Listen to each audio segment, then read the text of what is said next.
जी प्यार से कहना धान्य काजी। अकोट में आप सभी महापुरुष ये सत्संग का एक आनंद लेते हुए पिछले कुछ घंटों से संदेश यही सुन रहे कि कैसे एक परमात्मा की उपज ये पूरी कायनात। तो इस कादर ने ये कुदरत बनाई, हर चीज़ ये कण कण में खुद भी है और ये कण कण इसी के अंदर भी है। तो कैसे ये एकमिक होने का भाव, ये एक होने का भाव और ये परमात्मा कैसे फिर जैसे ये जगह का भी नाम अकोट है, अगर तोड़ के पढ़ा जाए तो ऐसे भी पढ़ सकते हैं एक की ओट, कि हम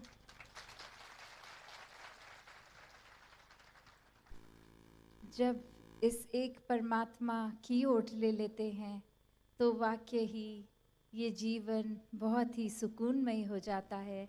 ये जीवन बहुत ही फिर चैन से, एक सहजता से, स्थिरता से, एक बहुत ही स्वाभाविक रूप में एक आराम से निकल जाता है, क्योंकि ये परमात्मा का एहसास जब हर पल में आ गया तो भक्ति में जीवन हो गया हर पल में। फिर ये वही बात जो युगों युगों से संतों ने समझाया है कि उम्र के किस भी पड़ाव में हो, जब इस ब्रह्म ज्ञान द्वारा इस निराकार को, इस परमात्मा को देख लेते हैं तो हर समय की प्राप्ति इसकी हो जाती है। हर समय की भक्ति ये भक्त करते हुए अपने सब कार्यों को निभा लेते हैं। तो कैसे ये परमात्मा के बारे में जब कोई सुनते हैं तो कोई अपने अपने अनुमान लगाता है कि परमात्मा तो यहाँ है, पर ऐसी कोई भी जगह नहीं है जहाँ ये है नहीं, इसकी मौजूदगी है नहीं। तो किस तरह फिर ये अनुमान वाला जीवन नहीं, ये हर समय जो अंग संग पहले से ही है, इसको देखकर फिर ये ऐसा कोई पल नहीं होता जो हम महसूस करते हैं कि कोई दूरी है इस परमात्मा और हमसे। ये फिर आँखों के जो पलके हैं इससे भी नज़दीक है ये परमात्मा। एक समय कोई भी ऐसी कोई चीज़ नहीं है जिसकी हम अगर नज़दीक से नज़दीक भी सोचें तो ये परमात्मा तो उससे भी ज़्यादा नज़दीक है। और जैसे सभी ने वो बात भी सुनी होगी कि संतों ने चेतन किया है, संतों ने हमेशा ये सोए हुए इंसानों को जगाया है कि जीते जी जीवन का असली मोल डाल लो, ये परमात्मा अपने हिस्से में ले आओ, इसकी पहचान कर लो, भक्ति भरा जीवन जी लो, ताकि फिर ये जीवन जीते जीते ही अगर कभी भी जब श्वास चले गए तो वो समय बर्बाद ना हो। जितना भी श्वास से बीत गई तो उसकी कोई बात नहीं, पर जितनी रह गई हैं वो तो इस परमात्मा को देखकर इसके एहसास में जिया जा सकता है।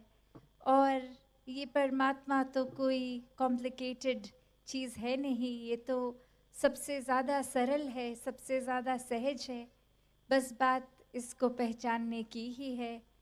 तो संतों ने भी यही कहा, मोको कहाँ ढूंढे रे बंदे, मैं तो तेरे पास में, ना तीरथ में, ना मूरत में, ना एकांत निवास में, ना मस्जिद में, ना मंदिर में, ना काशी कैलाश में।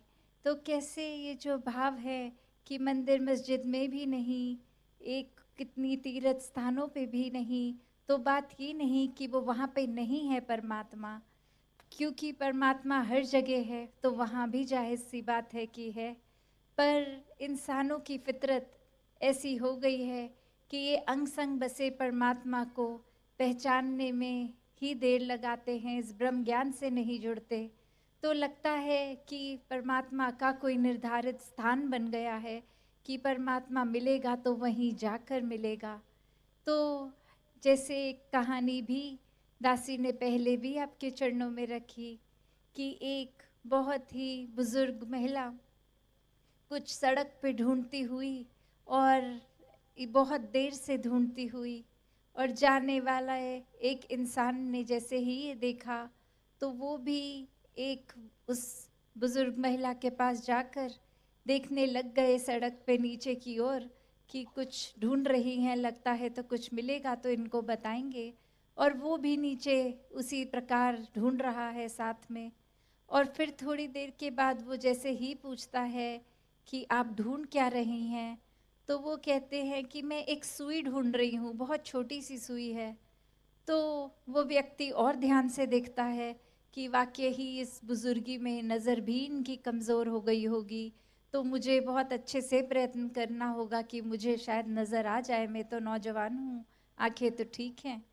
तो थोड़ी देर और ढूंढने के बाद फिर वो उनसे पूछता है कि आप कहाँ खड़े थे जब आपके हाथ से वो सुई छूट गई थी। तो वो बुज़ुर्ग महिला बताती हैं कि मैं अपने घर के अंदर थी, अपने कमरे में थी जब वो सुई मेरे हाथ से छूटी थी। तो फिर वो इंसान हैरान भी और थोड़ा गुस्से में भी कि इतने समय से फिर आप बाहर क्यों घर के उस सुई को ढूंढ रहे हैं, जबकि वो गिरा अंदर है, आप बाहर सड़क पे ढूंढ रहे हैं।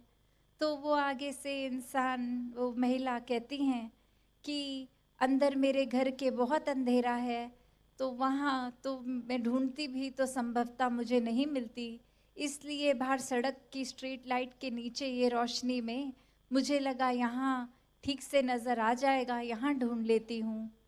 तो बात क्या कि वस्तु कहीं ढूंढत कहीं, कि कहाँ जाना है इस परमात्मा की पहचान करने। तो वो संतों के संग से ही ये ब्रह्म ज्ञान की प्रेरणा भी युगों युगों से मिली है। तो ये डायरेक्शन कि ये ब्रह्म ज्ञान कहाँ से मिलना है, निराकार का पता कहाँ से चलना है और कहाँ ढूंढ रहे हैं सभी।